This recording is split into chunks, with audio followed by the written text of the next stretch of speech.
What's up, guys? I'm back with another movie review. Today I'm here to talk about another one from 20th Century Fox, and it is Behind Enemy Lines 2 Axis of Evil. So, I've already reviewed Behind Enemy Lines. It has its own review in the playlist. If you're interested in that, you can go check that out. This review is strictly for Behind Enemy Lines 2 Axis of Evil, and it's not a direct sequel. It's more just kind of a retelling of the original story with a few, new wrinkles thrown in. But essentially, North Korea has viable missile sites. This concerns, most of the people in the free world because they don't want North Korea to launch these missiles or to even use them as a political tool to, get a more advantageous position in, the political world. So it's decided to send in 2 Navy SEALs to go in just under the radar, a small scale mission, secure the missile site and ensure that, no trouble comes out of it. The only issue is that after the 2 Navy SEALs have parachuted in, the mission is canceled, but they're already, behind enemy lines, so it's too late for that. So it moves from being a, mission for them. They have to send in 2 new SEALs who it turns into a rescue mission. So you got 2 SEALs going in to get 2 other SEAls out, and of course, back at HQ, everybody's yelling at each other. Because in the original, Gene Hackman yelled at everybody, and in this one they were like, it's not enough to have one guy yelling. We need a bunch of people all yelling at each other and yelling at monitors, and that's what this is, and that's what this movie is. It has a little bit of action. The original one I thought was actually pretty good because it had a nice mix of like large-scale military-style action, and then you also had the like political thriller side of it where you had Gene Hackman screaming at everybody. This movie tries to replicate that, but it just doesn't work. The action scenes aren't as interesting. They're not as big budget. They're not as cool looking.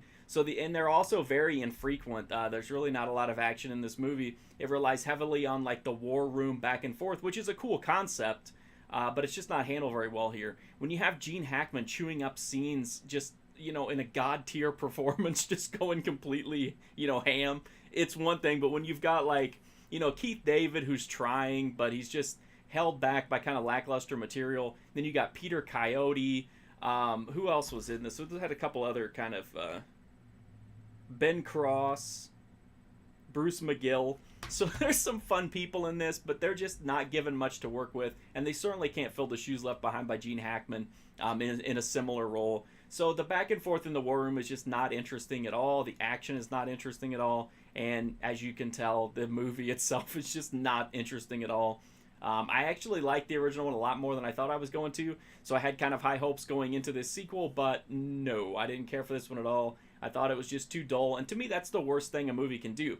I can deal with a good movie, I can deal with a bad movie, I can deal with a ridiculous movie, or just a complete and total shit show, but I can't deal with a dull movie, and that's what Behind Enemy Lines 2 Axis of Evil is. It's just dull, it's not any fun, and so that's my review of the movie.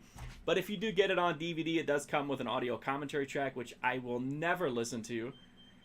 Several behind-the-scenes featurettes in the original trailer. The transfer of it looks good. I only watched it on DVD, so obviously Blu-ray is going to look even better, but it's a really solid-looking movie here. So that's my review of Behind Enemy Lines 2. Stinker. You can skip it unless you're just an absolute fanatic for political thrillers with a little bit of action, or military political thrillers with a little bit of action. Otherwise, I think you're safe skipping this one.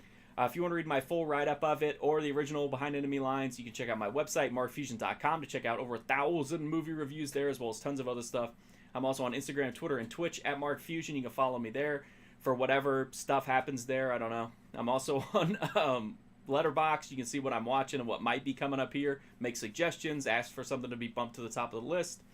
I'm also on Patreon if you want to get exclusive content, but the best thing you can do to help me out, as always, just hit that sub button. Free, easy, direct way to support me. Help me to continue watching all these crazy, never-ending direct-to-video franchises like Behind Enemy Lines, and keep making these videos. Also, watching old videos is a gigantic help as well. Just a huge, huge help.